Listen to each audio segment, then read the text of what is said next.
तो last class में मैंने आप लोगों को ये बताया था कि लीनियर इक्वेशन का बेसिक्स क्या होता है, लीनियर इक्वेशन इनटू वेरिएबल क्या होता है, वेरिएबल क्या होता है, इक्वेशन क्या होता है, फिर लीनियर इक्वेशन क्या होता है, टू वेरिएबल में किस फॉर्म में होता है। तो हमने देखा था a1x plus b1y is equal to c1 is the standard form of a linear equation. आज हम लोग क्या करने वाले हैं, मैंने बताया था कि मैं ये टेबल को डिस्कस करूंगा विच इज टेबल 3.4, बहुत इंपॉर्टेंट है। और मतलब मैं कभी ये नहीं कहता हूं कि क्वेश्चन ये आएगा ही आएगा, बट दिस इज इंपॉर्टेंट, तो बेसिक्स हमें जानना चाहिए। तो अगर हमारा बेसिक्स क्लियर रहेगा तो हम लोग कोई भी क्वेश्चन को अटेम्प्ट कर सकते हैं, ठीक है। तो हम लोग ये देखते हैं, ये very very very important.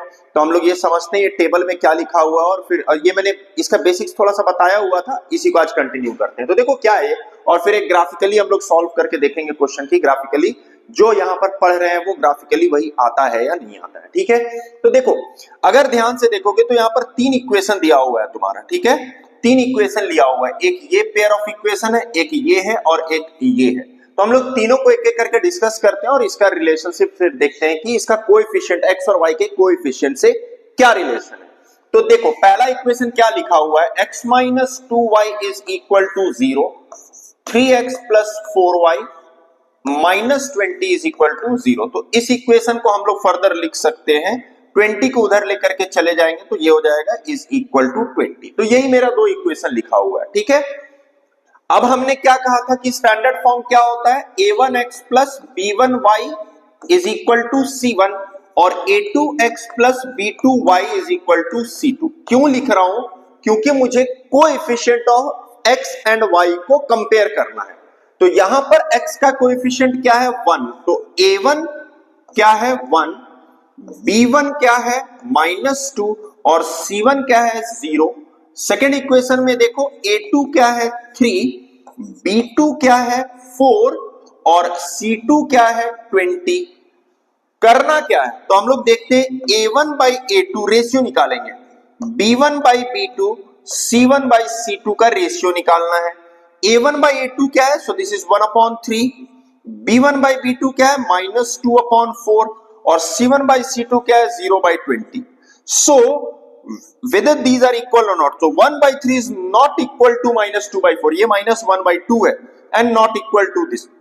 Basically हम लोगों को a1 a2 b1 b2 देखना रहता है फर्स्ट केस में। अगर ये बराबर नहीं है तो अगर फर्स्ट मैंने क्या देखा, a1 by a2 is not equal to b1 by b2, जब भी ऐसा दो इक्वेशन मुझे मिलेगा, इसका मतलब कि जब मैं इसका ग्राफ बनाऊंगा तो वो किसी एक पॉइंट पे इंटरसेक्ट करेगा और मुझे यूनिक सॉल्यूशन मिलेगा। और जब भी सॉल्यूशन मिलता है तो मैंने क्या बताया था, इसको कहते हैं कि this is consistent. Consistent clear है फर्स्ट पार्ट। तो अब देखो यहां पर क्या लिखा हुआ था, सेम चीज है, x माइनस 2y, यहां पर a1 बाई a2 निकाले, b1 बाई b2 निकाले, c1 बाई c2 निकाले, आया क्या, a1 by a2 is not equal to b1 by b2, और अगर ये नहीं है तो इंटरसेक्टिंग लाइन होगा, और इंटरसेक्टिंग लाइन है तो यूनिक सॉल्यूशन आएगा जो कि एग्जैक्टली वन सॉल्यूशन है, और इसको हम लोग कंसिस्टेंट भी कहते हैं। क्लियर फर्स्ट इक्वेशन, सिंपल है।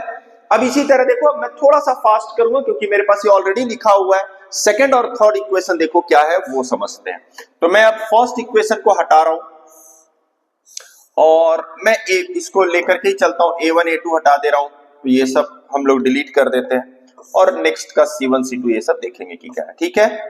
Now this is gone. Now अब देखो सेकंड इक्वेशन देखते हैं। सेकंड इक्वेशन क्या लिखा हुआ है, 2x plus 3y minus 9 is equal to 0, तो लिख देते हैं इज इक्वल टू 9। और फिर क्या लिखा हुआ है, 4x plus 6y minus 18 is equal to 0, तो इज इक्वल टू 18 लिख देते हैं। क्लियर है, ध्यान दोगे, a1 क्या है 2, b1 क्या है 3, c1 क्या है 9, a2 क्या है 4, b2 है 6 और c2 है 18। अब कंपेयर करते हैं, a1 by a2, so this is 2/4, b1 by b2 that is 3/6, c1 by c2 that is 9/18। तो अगर देखोगे तो ये भी 1/2, ये भी 1/2, ये भी 1/2, all three are equal। सो यहां से मेरा क्या आया, a1 by a2 is equal to b1 by b2 is equal to c1 by c2। क्या पढ़े थे, कब होता है ये, जब एक के ऊपर एक लाई करता है, मतलब जो दो लाइन है वो कोइंसाइड करेगा, ओवरलैपिंग लाइन होगा। इसका मतलब ये होता है कि हर पॉइंट सॉल्यूशन है, इनफाइनाइटली मैनी सॉल्यूशन। एक और चीज याद रखो कि जो मैंने बताया था, अगर सॉल्यूशन आ रहा है एक आए या मैनी आए तो इसको हम लोग कहते हैं कंसिस्टेंट।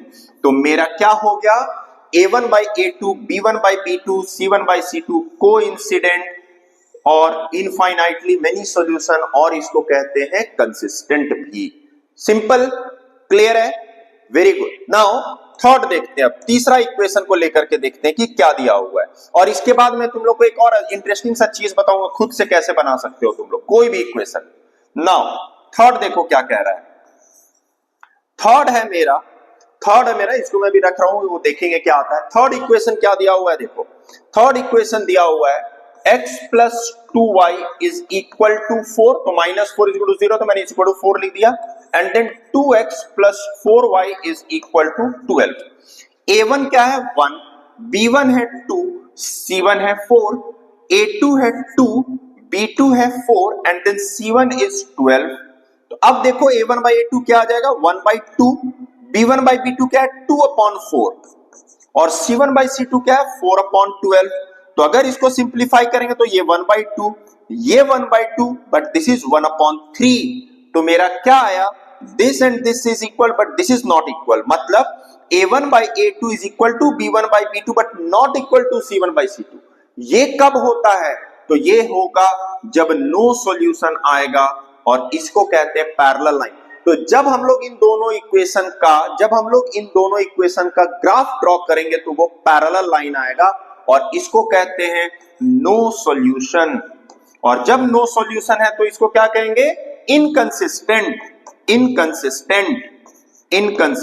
तो यही चीज अब यहां पर देखो, a1 by a2, b1 by b2, c1 by c2, a1 a2 equal है b1 b2 से, बट c1 c2 से इक्वल नहीं है।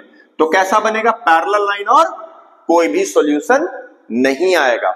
अब देखो एक क्वेश्चन आता है हमेशा, वो कैसा क्वेश्चन रहता है, ध्यान दो। मुझे मान लो, और ये मैंने लास्ट वीडियो में जब मैं एंड कर रहा था तो मैंने तुम लोगों को एक चीज बोली थी कि अगर मेरे पास एक इक्वेशन दिया हुआ है, लेट्स से मेरे पास ये एक इक्वेशन दिया हुआ है, ठीक है, और कहा ये जाता है, अभी देखो मैं हम लोग तीनों कर लेंगे, कहा ये जाएगा कि एक और इक्वेशन बनाओ कि ये यूनिक सॉल्यूशन मिले। तो यूनिक सॉल्यूशन क्या होता है, a1 by a2 is not equal to b1 by b2। तो मैं यहां पर मान लो लिख देता हूं 3x, तो ये 1 by 3 हो गया, तो ये 1 by 3 में क्या होगा 2 upon 6 लिखेंगे, 6 के अलावा जो मन में आता है यहां पर लिख दो और वो आंसर हो जाएगा। तो मान लो मैं लिख देता हूं 7y is equal to 9, कुछ भी लिख दिए।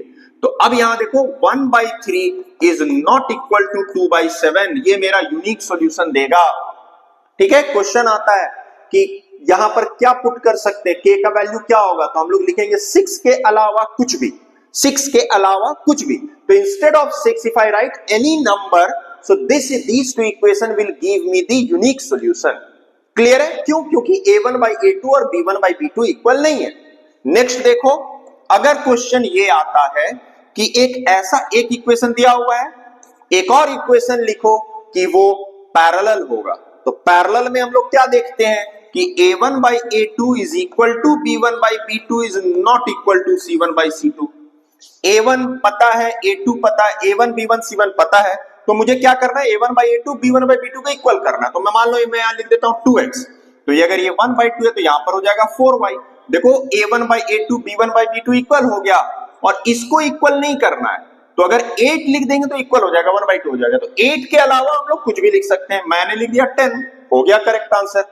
तो ये जो दो पेयर ऑफ इक्वेशन जब हम लोग ड्रॉ करेंगे तो वो पैरेलल लाइन बन जाएगा, है ना, बड़ा सिंपल। तो कॉन्सेप्ट को समझना है, बहुत आसान है। नाउ थॉट देखो, अगर मुझे कहा जाए कि एक इक्वेशन ये दिया हुआ है और अब मुझे ओवरलैपिंग लाइन चाहिए। ओवरलैपिंग क्या होता है, a1 by a2, b1 by b2, c1 by c2 सारा इक्वल होगा। सो a1 by a2 is equal to b1 by b2 is equal to c1 by c2 चाहिए, करेक्ट। तो अब मैं इसको इक्वल करने के लिए क्या करूंगा, मान लो मैं यहाँ पर 3x लिख देता हूं, तो ये 1 by 3 है, तो ये भी 1 by 3 होगा। सो 2 और यहाँ पर 6 लिख देंगे, और 4 है तो 12 लिख देंगे। देखो 1 by 3, 1 by 3, 1 by 3, इन दोनों को जब मैं प्लॉट करूंगा तो वो ओवरलैपिंग लाइन आएगा, है ना, सिंपल। और ये बहुत इंपॉर्टेंट है। अभी देखो इसी से रिलेटेड हम लोग एक ग्राफ बना करके देखते हैं कि वो बनता है या नहीं बनता। तो मैंने ऑलरेडी ये ग्राफ लिया हुआ है और ये तुम्हारे एनसीईआरटी का एग्जांपल नंबर 1 है। तो हम लोग इसको प्लॉट करेंगे, मैंने वैल्यू निकाला हुआ है just to save the time. देखो क्या है, दो इक्वेशन दिया हुआ है, ये एग्जांपल नंबर 1 है।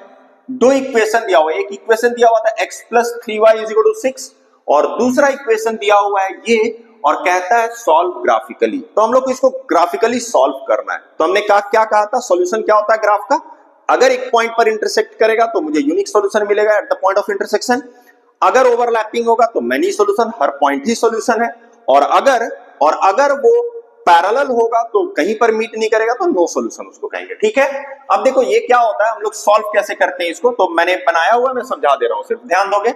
x + 3y = 6, तो 3y क्या हो जाएगा, 6 - x, तो y हो जाएगा 6 - x/3। तो हम लोग को देखो एक लाइन बनाने के लिए बेसिक्स क्लास 5-6 में पढ़े थे कि मुझे सिर्फ 2 पॉइंट ही होता है, 2 पॉइंट से मैं एक यूनिक लाइन ड्रॉ कर सकता हूं।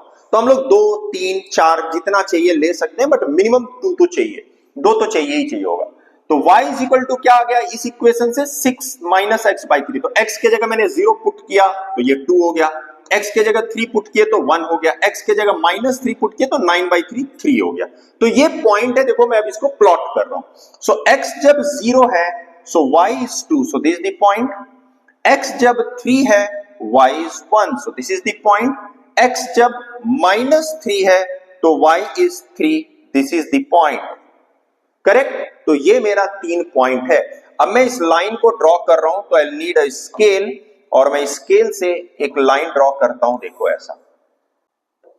तो this is the line, correct. So ये एक लाइन है इसका, तो एक लाइन तो मैंने ऐसे ड्रॉ कर दिया, ये पहले वाले इक्वेशन का लाइन है, ठीक है। अब हम लोग को दूसरा लाइन ड्रॉ करना है, तो मैं इसको स्केल को भी साइड रखता हूं, अभी देखते हैं। ये लाइन है, लाइन के लिए दोनों तरफ एरो जरूर देना है। दूसरा ग्राफ क्या है, तो 2x - 3y = 12 था, इसको मैंने सॉल्व किया हुआ है। x का वैल्यू और x और y के कोऑर्डिनेट को लिखते हैं। x जब 0 है सो y is -4, so this is the point. x is 3, y is -2, so this is the point. x 6, y 0, this is the point. तो ये है मेरा लाइन, और मैं एक लाइन बना लेता हूं यहां से। so this is the line. So this is second equation number 2 का ये लाइन है। तो ये देखो ये लाइन क्या है, अभी हम लोग इसको स्टडी कैसे करते हैं। ये लाइन एक पॉइंट पर मीट कर रहा है, so this is the solution. तो ये इसका कोऑर्डिनेट क्या है, x है 6 और y है 0। तो मेरा सॉल्यूशन है इन दोनों इक्वेशन का, x = 6, y = 0। और अभी तक जो पढ़े, अगर मुझे सिर्फ और सिर्फ ये इक्वेशन दिया हुआ रहता तो क्या वो इंटरसेक्टिंग लाइन आ रहा है कि नहीं आ रहा है, चलो तो चेक करके देखते हैं। तो मेरे पास इक्वेशन क्या था, x + 3y = 6 और ये था 2x - 3y = 12।